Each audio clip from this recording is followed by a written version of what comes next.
మొదటి రాజుల గ్రంథం చూడండి ఒకసారి. మొదటి రాజుల గ్రంథము 3వ అధ్యాయం 4వ వచనం. 3వ అధ్యాయము 4వ వచనం నుంచి 5వ వచనం వరకు మనం చూడగలిగితే, గిబియోను ముఖ్యమైన ఉన్నత స్థలమై ఉండెను గనుక బలులను అర్పించుటకై రాజు అక్కడికి పోయి ఆ బలిపీఠం మీద 1000 దహన బలులను అర్పించెను. గిబియోనులో యెహోవా రాత్రి వేళ స్వప్నమందు సొలొమోనునకు ప్రత్యక్షమై, నేను నీకు దేనిని ఇచ్చుట నీకిష్టమో దానిని అడుగుమని దేవుడు అతనితో సెలవీయగా ఏమన్నాడు? నేను ఏమి ఇవ్వాలని నువ్వు కోరుకుంటున్నావో అడుగన్నాడు. దేవుడు సొలొమోన్ని అడుగయ్యా, నీకేం కావాలో అడుగు అన్నాడు. అప్పుడు సొలొమోన్ గారు ఏమడగాలి? వాస్తవాన్ని చెప్పండి, ఏమడగాలి? ఆయన ఈ లోకంలో అవసరతలు ఉంటాయి, ఆయన కూడా ఉంటాయి కదా, వాటన్నిటిని ఆయన అడగాలి. కానీ ఏమన్నాడు?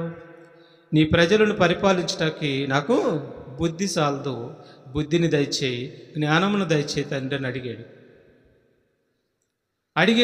అడిగినందుకు ఆయన మనసు లోకం మీద లేదు. అప్పుడు ఆయన మనసు దేవుడి మీదే ఉంది కనుక ఆయన అడిగింది దేవుడికి ఇష్టమైపోయింది.